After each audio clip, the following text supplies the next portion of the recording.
Good morning, everyone. I hope everyone could hear me. I apologize for the technical difficulty. Thank you for sticking around, and thank you for your patience.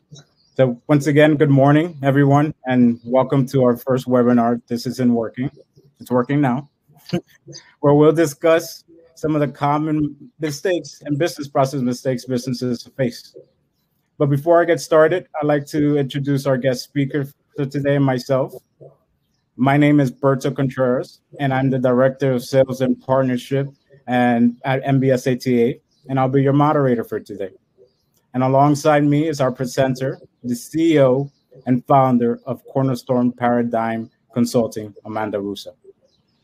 Say hello, Amanda. Good morning, everyone. Thanks so much, Berto, for having me. Thank you, MBSATA, and everyone for... Hey, Amanda, we can't hear you.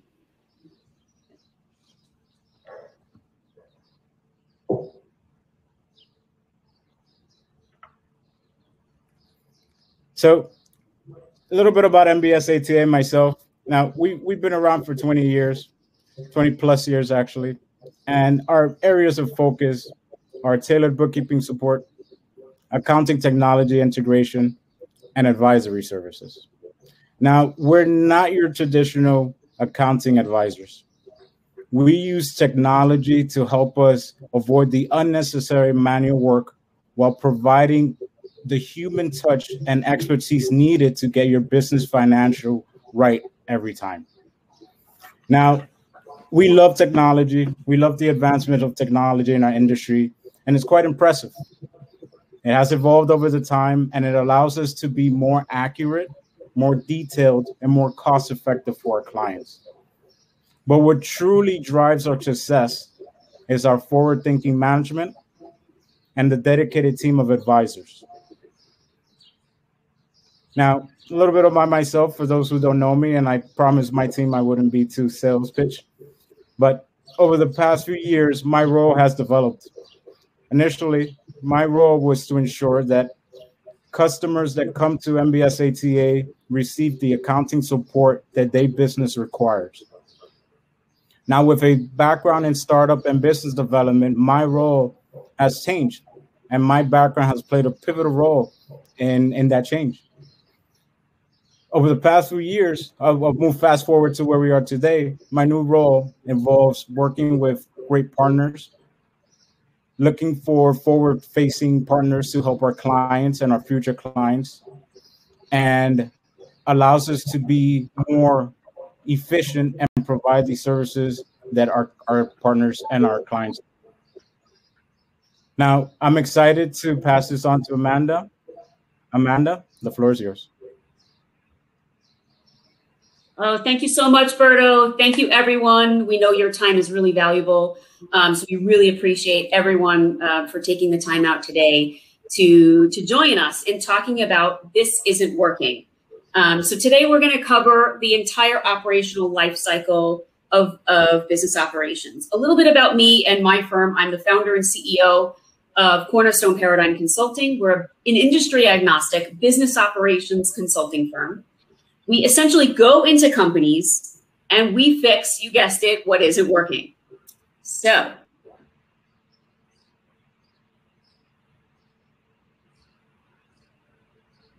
we can't hear you, Amanda. Sorry, can you hear me now? Yeah. Okay, sorry about that. So today we're going to cover what a process is exactly. It is a buzzword. We've all heard it. Processes, process improvement. What is it exactly? So we'll get really clear about what exactly a process is today. The types of businesses that have processes. We'll cover the 4 pillars of business operations. You may have traditionally heard that there are 3 pillars of business operations, but there actually are, in fact, 4 for us. We're going to cover some common process mistakes, where processes are needed, how to assess your current processes in your business today, process mapping, and processes, obviously, in the process map. Who needs the help? Things you can do, and we're going to actually close with some special offers for everyone attending today. Okay, sound good? Sounds good. All right. So, Amanda, can you break down processes a little bit more? It's a great question. Yes. So I first want to start off with what a process isn't. So oftentimes, when you hear the word process, you may be thinking of technology, and it's actually really common. However, processes can actually stand on their own. They are their own function outside of technology. Technology does play a large role in a business, but processes can actually stand on their own. So to be really clear, processes are, this is the textbook version, all the steps and all of the tasks one must take in order to deliver your product or service to your customer. Okay. So what kind of business have processes? All of them? What, can tell me a little bit more. Fantastic question. So actually, I want to send this out to the folks who are attending the webinar today. And I want to ask everyone if they can participate in a poll. Does anyone who is attending have an idea of what kinds of businesses have processes? I'll give everyone a few seconds to fill out the poll.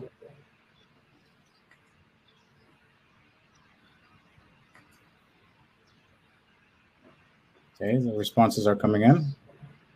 Nice.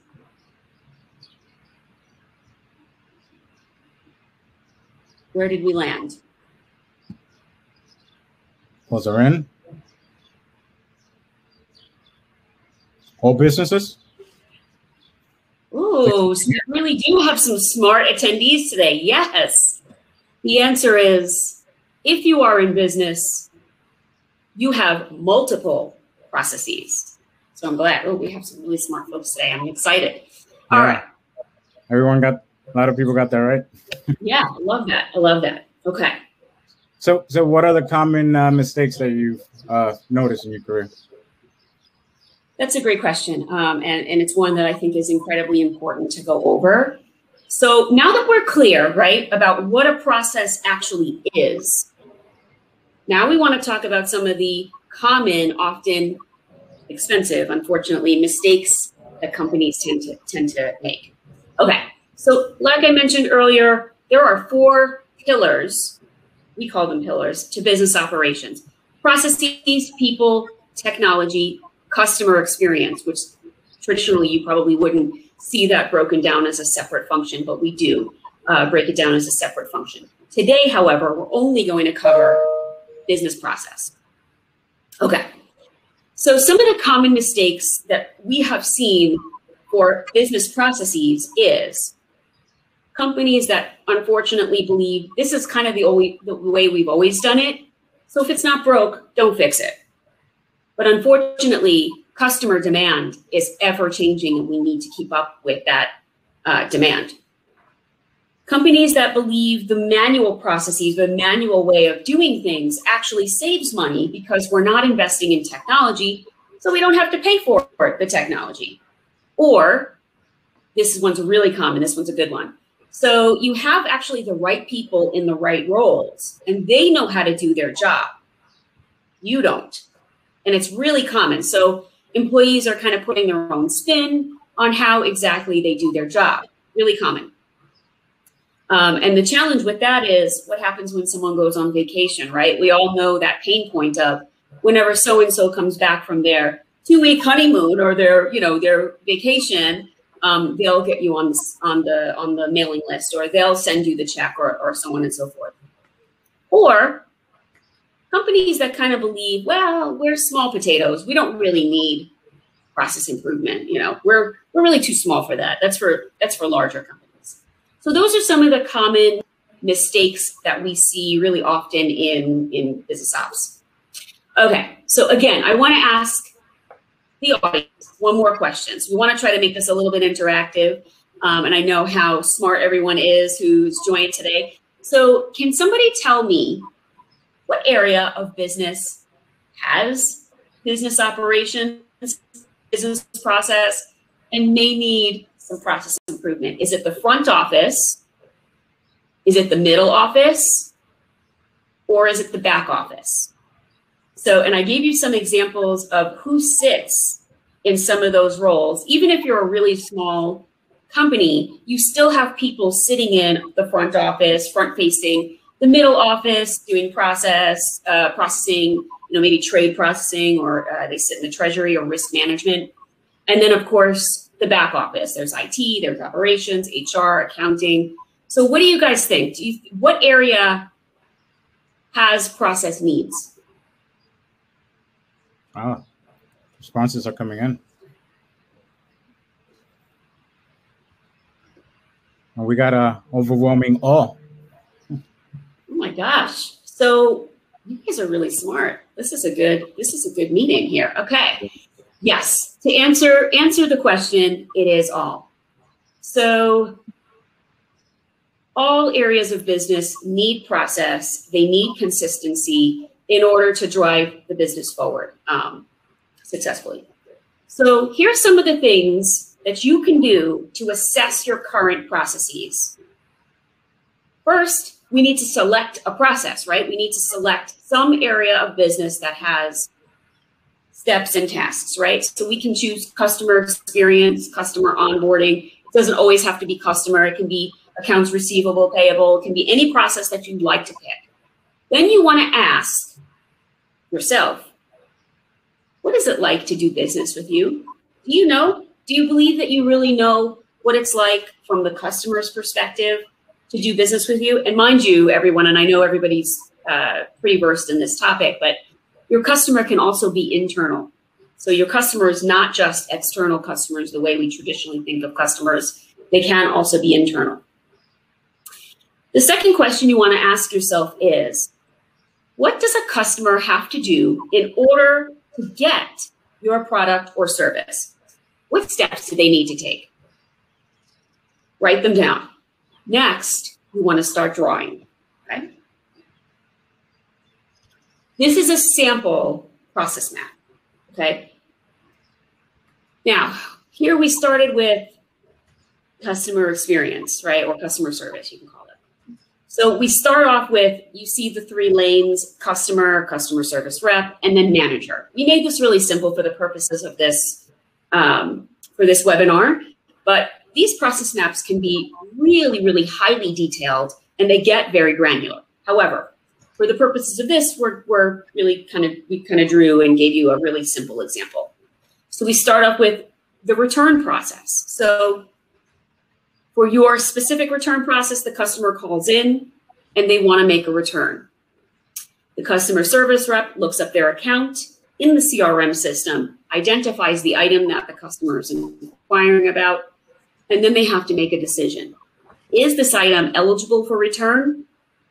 If it's no, then it needs to be escalated. If you can see that arrow pointing down, it's not eligible for return or whatever, and they need to escalate it to a manager. If it is eligible for a return, then the customer service rep can accept, the return and then close the account. Again, this is a very simple map. If it does need to be escalated, it then gets escalated to a manager. Manager accepts the request, looks it up in the CRM system. The customer service rep has written some notes about it. Maybe the manager needs to request for additional images or information, right? Depending on the kind of business that you have. Then he or she will accept or decline. Usually it's an accept, right? And then we can end that process. So at a really high level and at a really simplified, a little bit linear, frankly, process, that is a little bit of an example of what process mapping looks like and the questions that it answers.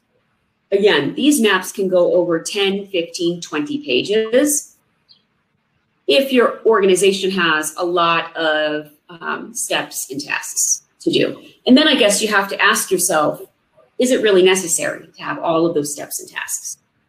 So here's something that you can do, each and every one of you today, in your businesses to review this, right? You can take an inventory of your current processes, write them down. Each person, each area, they will partake in some way, shape, or form, maybe multiple processes. And so it's documenting what those really look like for your business. Then you want to also review, and this is where the technology piece kind of stands on its own, as well as in conjunction with process. You want to review your current technology and see, is there anything that you can really frankly get rid of, right?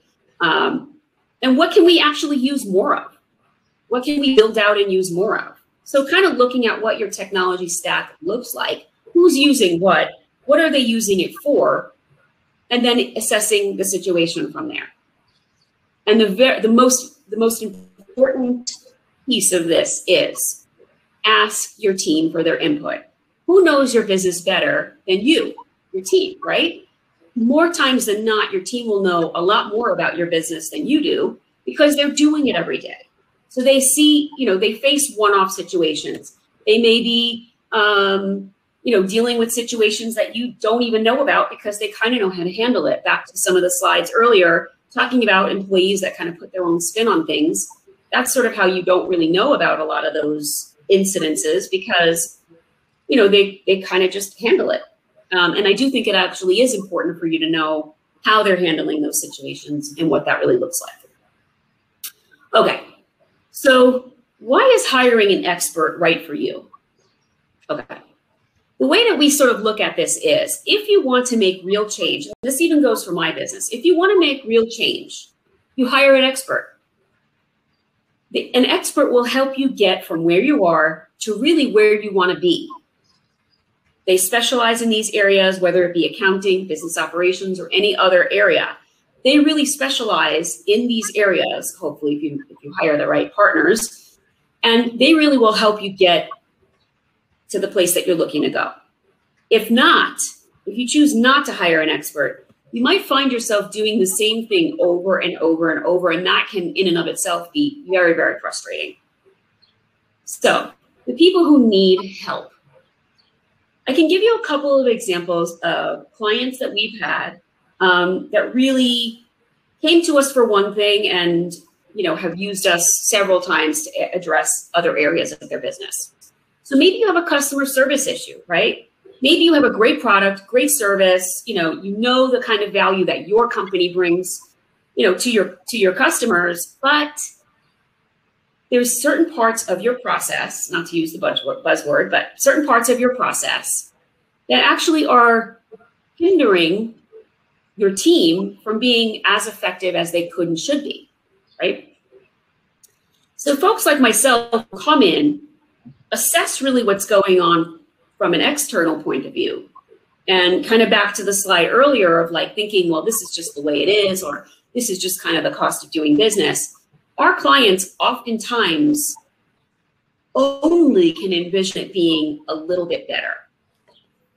And the surprising thing is that when we come in, we have such an impact on a business. We really helped this high-performing small business scale over 12-fold in less than 6 months. So having a customer service issue really was a customer experience issue. That's fine. It's neither here nor there. We can go over, the technicality of it, but we really help businesses fix the areas that sometimes you're even blinded to. So that particular example, she really only could see it a little bit better, wanted to make her returns process a little bit easier on her team and on the customer. We turned that thing around, and now she's starting a whole new business, in fact. Other customers will come to us for supply chain gaps. So you have your supply chain, let's say you're in consumer products or e-commerce, some kind of business like that, and you're in a 3PL situation. There's gaps in your supply chain. We can look at that. A lot of the things that you're feeling in your business that you find frustrating or just isn't working, or you feel like you may be spending a little bit extra time on that you could potentially be spending somewhere else in your business, those are symptoms. That's what I'm trying to say, is that you're feeling the symptoms of a much deeper problem. The problems, it could be more than one. Or maybe you're a document-heavy kind of business. We have law firms. Yes, we can also help you. Law firms and hospital networks and small doctor's offices that are very paper-heavy. So maybe you're dealing with customer data, customer information, documents, and you want to keep all of this information together You want to easily be able to find it, answer the question that the customer might have, and move on. We have put in systems like document repositories. We've launched new departments for different kinds of firms that are looking to take on a whole new set of business. And we really help them be successful at doing that because we set them up to take on that influx of business. A great example of folks that could use our help, if some of you have ever seen the show Shark Tank, a lot of these kinds of companies, they could be very successful, doing millions of dollars a year. They go on Shark Tank and they're not prepared for the influx of business that Shark Tank frankly gives them from that publicity, right? And so a lot of the times those participants get a lot of exposure, but they're not set up strategically for that kind of exposure. And they do often tend to fail or to find themselves in a backup kind of situation. Okay. So now I want to kind of open it up, Berto, if the audience has any questions for us. Yeah, they do. They actually have. I've been looking at some of the questions coming in and they look great. Let me pick some random ones here. So we have one about improving the customer experience. All right. So we provide IT services. Our real differentiator is our process. Are there any tips on improving our customer experience? That's a really good question. Yeah, so I think IT is a very special business. We work really well with IT companies because we get it. So depending on what your customer experience is like right now, you can kind of go through some of the steps that I mentioned earlier in looking at what it's really like to do business with you. What seems to be the challenge that you guys are finding in your process, in onboarding the customer, in getting paid, in actually resolving the customer's issue. If it's a technology conversation, that might be a great conversation to have with someone who specializes in ops, because we look at the picture holistically. So we look at the people, the processes, the technology, the customer experience. Oftentimes what we find is IT folks are asked questions that they're really not equipped to answer. IT is really to manage the back office, right? They're here to manage servers and the cloud and backing up your systems and making sure that your systems from a function perspective are up and running and operating the way that they should be. IT is not really the team to ask to fix this, to put out fires. And oftentimes what we do see with IT teams, they're fixing antiquated systems, putting a patch on it, because the company really has to address a much larger problem. So I would say if you're having trouble with your customer experience in your IT managed services, that might be a question that you can dig a little bit deeper in. What is it like to do business with you in the first place? I hope that answers the question. No, that's a great response. We do the same thing on the accounting side. We take the same approach and asking the right questions to see where the flaws are with the accounting system in the organizations, and where do our clients and the organizations we work with, where do they see themselves in the next 3 years, in the next 5 years, so we could capture that growth and have the platforms and the advisory services they need to capture that growth in the long term. Great response. So this leads to another question, which could be tied into that. So who should lead this process improvement within an organization? Such a good question. Love all these questions. So the folks who should be leading this are the people who are taking ownership for those processes. You may be sitting in a manager level position, and you're driving this initiative, right? But you really need the input from the rest of the team, the boots on the ground. I can't tell you how many times that we have engaged with companies who put a bunch of managers or a bunch of executives in a conference room and try to map this out and talk through how things are done in the organization, and they're not getting the team's input. You want to definitely ask, first of all, the person leading this would be the owner of these processes, right? The one who these things get escalated to, maybe. But it's really important for those people to ask your frontline folks, the folks who are actually doing the work, for their input. I hope that answers that question. Yeah, great response. Here's another great one. It's a manufacturing company. We are a manufacturing company with multiple steps in our process. Yeah. We often tend to run out of stocks because of our process not being streamlined. How do we get started with figuring out how to improve our out of stock issues? Yeah, that's a fantastic question. We just finished up a project in this space. I think first and foremost, without knowing like what you manufacture, where you're manufacturing it, is it manufactured in the U.S.? Are we importing it from, a foreign country? What does that really look like? There's a lot of questions that kind of come to mind when I think about, manufacturing and logistics. But first and foremost, I would start with this. So the question was, how do you address your out of stock issues? So it's about really planning your inventory velocity, right? So if your warehouse is set up correctly, you will know the items that are kind of moving at a much more rapid pace than maybe items that are not moving as quickly. And so you want to use your legacy data or your historical data to kind of tell a story. What does it look like? Looking at numbers this time last year, this time 3 years ago. Is there a holiday coming up? Are your products that you're producing, are they seasonal? Are you trying to get global distribution? What seems to be the trigger, right? Because remember, you're only feeling symptoms of a much bigger issue. So figuring out what seems to be the trigger, whether it be holiday, not ordering enough inventory. If you have a single source supplier, that can also be another issue. So I think, to answer that kind of question is a little bit challenging because I don't have all of the details, but maybe looking at your suppliers, how often you import, if you're importing, or producing here in the States, if you're producing here, and where can we make up the difference, right? How can we plan for this without sitting on inventory that will frankly depreciate? Great response. So looking at, really what the core issue is in that. Yeah. Right. Thank you, Amanda. Oh, great. Another great question with regards to the map. So yeah. How does drawing the process map help you improve your operations?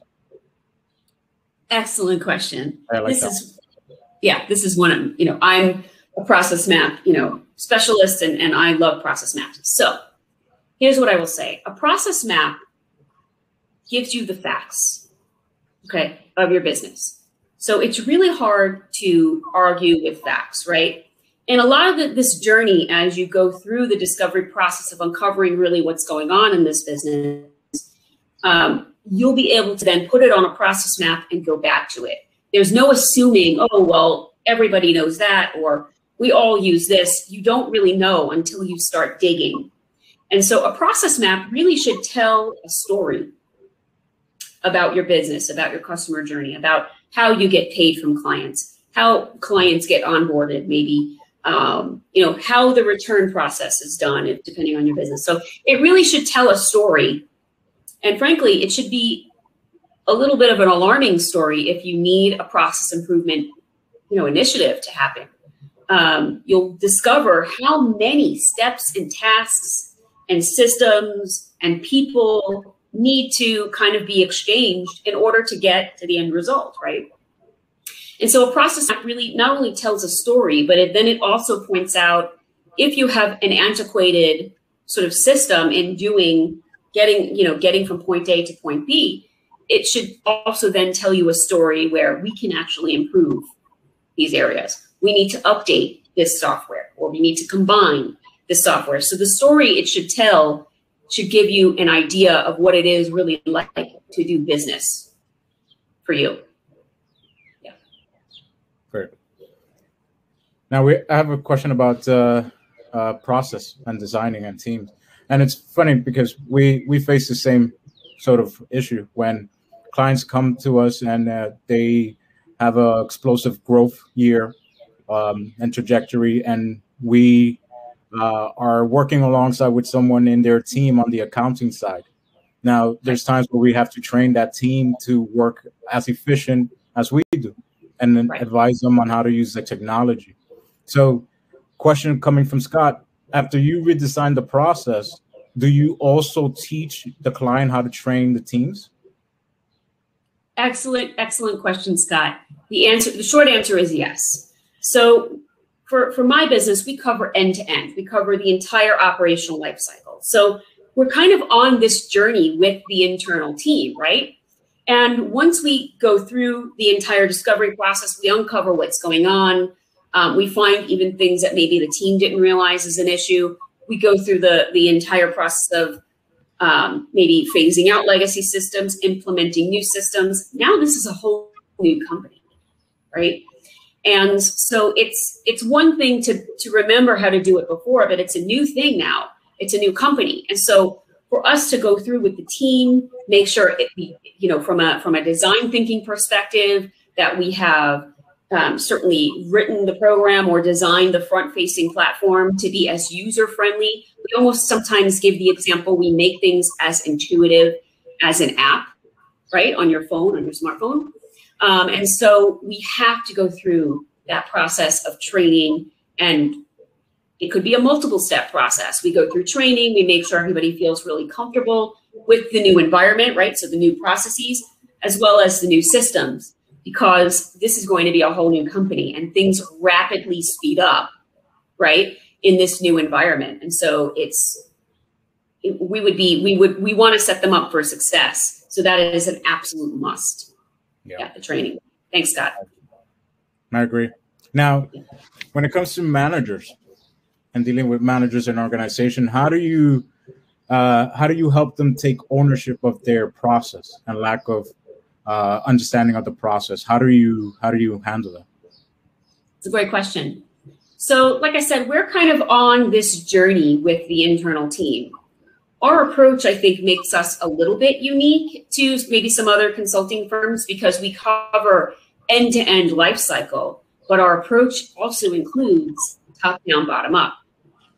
So I want to hear what the C-suite's concerns are, right? And we want to make sure that we address exactly what their pain points are and their concerns. But we also need to engage the folks on the ground, the people who are actually doing the work. And so through that process of discovery, we call it discovery, of uncovering what's going on, all the steps and tasks, who's doing what, who's responsible for what, how do people do things, right? We're also building a relationship, and we're also doing something which is another buzzword called change management. And so all of these different things are happening kind of at the same time, right? So after we go through the discovery process, we make sure that we've captured an accurate picture of really what it's like in your place of business. Then we go back to the managerial team and we talk about what we found. And then we talk about the next steps moving forward. How are we going to resolve this? Who's going to be responsible going forward? We're obviously going to set them up for success and change the current environment and make sure that they, have a really clear picture of what it was like, what it will be like, and then of course there's a continuous improvement plan that we can always put in place. But it's first going through the discovery process to kind of figure out who has what, right? It's not always the managers that are taking ownership to begin with, but maybe that's a transition that we need to make in that kind of company. Yeah. The answer is to go through that discovery process first. Yeah. Now, I'm curious about something, and Lydia has a question, and I'm curious myself. Are there any specific industries you find are able to make the biggest impact by improving processes? I wouldn't say any specific industry because remember, we all specialize in our own respective areas, and they're all important. It doesn't matter if you're baking cupcakes or you're a hospital, dealing with, a pandemic, right? All companies are important. They serve a purpose. They serve a specific clientele, and so they're all important. The thing that I would say is about process improvement and business operations, what we cover, is really not necessarily what a company does or what an entity does per se, but we really address how they do it so that it's easier on the team, it's easier on the end receiver, and that company can still provide value, their service, their product to the folks who want it. So I wouldn't say it's a specific industry. Really, the folks that we've found are most successful are the ones who are really hungry for change and are really, they've kind of put their foot down. They've hit a wall. They're done with the over and over and over again, and they want real impactful change. And we do that. Yeah. Great. Now I have another question, and this happens to us quite often, especially when we're migrating older systems to new systems, and we try to roll it out in phases. We have a question that goes, does your company help identify how much the cost of each process activity in the current situation and how much the new changes will cost in the new process steps? Yeah, so I think you're talking about the ROI. Yes. Yeah. The short answer is yes. So believe it or not, and we covered it a little bit earlier, doing things manually or using legacy processes or maybe even using multiple systems, and you kind of just think that that's a little bit normal. We do measure the ROI, right? So what is it currently costing you to do business this way? And then what will it cost you after? And we always try to find ways to kind of make up for our expense. But frankly, toward the end of the project, the level of impact that we have on a business is unimaginable. So we do measure the ROI for our clients, but I mean, it usually far exceeds any number we can come up with. It just depends on how hungry that company is for the change and how easily they adopt it. And we try to set them up for that success, but a lot of it will be contingent on the client's receptiveness to the change. Yeah.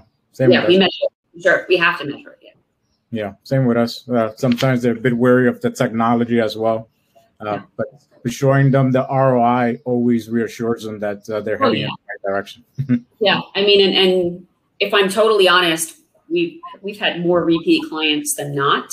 Mm-hmm. And that has a lot to do with the fact that they knock it out the park. We set them up, we get them prepared for the next level of business, and they knock it out the park. I mean, sometimes I'm even surprised about how they really crush it. I mean, it's for me, that's very exciting and very gratifying. Yeah. Yeah. All right, that's all the questions we have for today. But all right, fantastic. So right?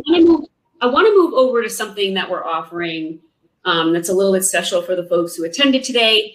And the first and foremost, the first thing that we're offering is we have a new ebook out that is available for download talking about how to avoid choosing the wrong software solution. So I think this is a really valuable resource. We put a lot of energy and effort into it to really make sure that the reader understands that these mistakes can be expensive. And I mean, we can talk about hundreds of millions of dollars expensive, hundreds of thousands of dollars expensive, or even a couple of $1,000. That's still expensive. It's an expensive, avoidable mistake. So I would highly encourage everyone to kind of head to our website.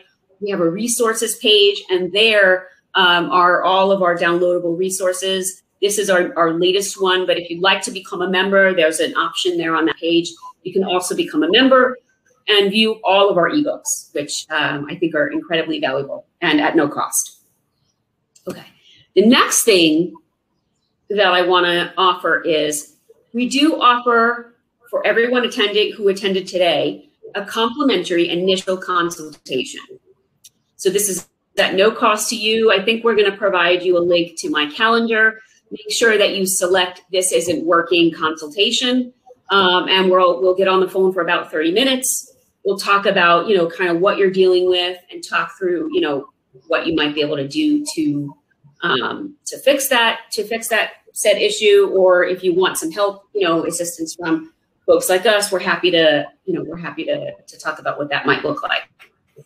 But I would say for more information on me, on my company, head to our website, cpcchangeagent.com, where you can find a whole host of information. We have a pretty active blog, a lot of e-resources, more information about business process improvement, business operations, case studies, all kinds of information is up there. So I just want to say thank you so much to MBSATA for having me today. Thank you everyone who attended, and I hope that you found some value in our presentation today. And like I said, you can head to our website for more information. Thanks so much. Thank you so much. Thank you everyone here. And I want to give special thanks to our team at MBSATA and Helen and Jen. You know, they've